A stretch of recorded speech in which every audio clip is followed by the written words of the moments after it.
সুস্মিতা রান্নাঘরে আপনাদেরকে স্বাগত। আজকে আমার রেসিপি নলেন গুড়ের রসগোল্লা। আপনারা দেখতে পাচ্ছেন আমি এখানে 500 দুধের ছানা নিয়ে নিয়েছি। এইটাকে এবারে আমরা ঠেসে ঠেসে একটু ভালো করে মিশিয়ে নেব। এই ছানাটির সাথে মেশানোর জন্য আমি এখানে পাউডার দুধ নিয়ে নিয়েছি 2 চামচ, আর নিয়ে নিয়েছি ময়দা 1/2 চামচ। এগুলোকে আমি এবার ভালো করে মাখিয়ে নেব।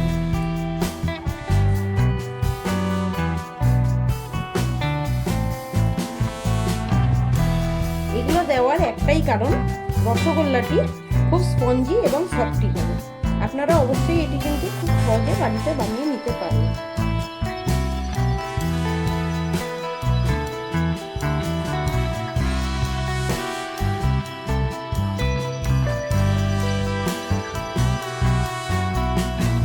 আমি লেচিগুলো কেটে নিয়েছি।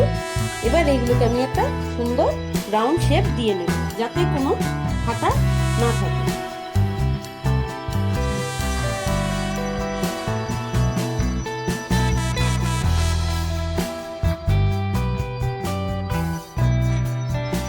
আপনারা দেখতে পাচ্ছেন রসগোল্লাটি কি সুন্দর শেপ হয়ে গেছে। আমার কিন্তু রসগোল্লা একটুও ফাটা নেই। আপনারা ঠিক এই রকমটাই করবেন। আপনারা দেখতে পাচ্ছেন আমি কি সুন্দর রাউন্ড শেপ দিয়ে নিয়েছি। একদম প্রপার রাউন্ড শেপে কিন্তু আপনাদেরকেও করে নিতে হবে। আমি ওভেনে বাটি বসিয়ে তাতে 1 বাটি জল দিয়ে নিয়েছি।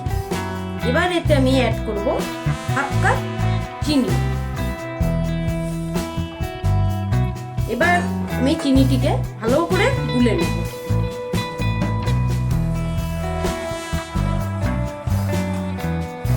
আমি এখানে একটা শিরা বানাচ্ছি।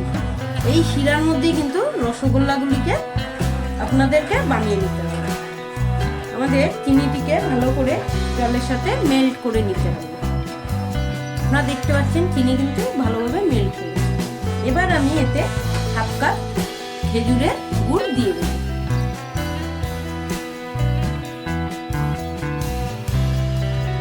গুড় আমি জলের সাথে ভালো করে মিশিয়ে নিচ্ছি।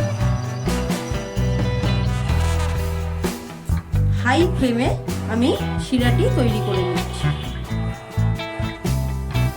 ভালো করে ফুটতে দিতে হবে শিরাটি।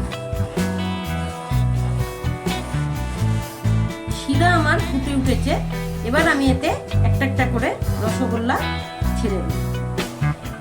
একটু স্পেস রাখবো, কারণ রসগোল্লা ফুলতে হবে।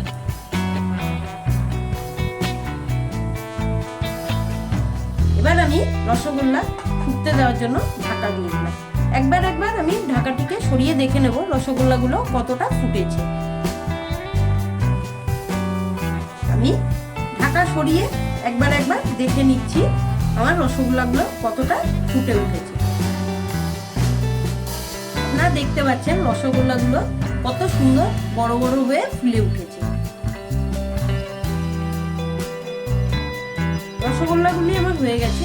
এবার আমি চুলা বন্ধ করে রসগোল্লাগুলিকে ঠান্ডা করার জন্য রেখে দেব। রসগোল্লাগুলি আমি নামিয়ে নিচ্ছি।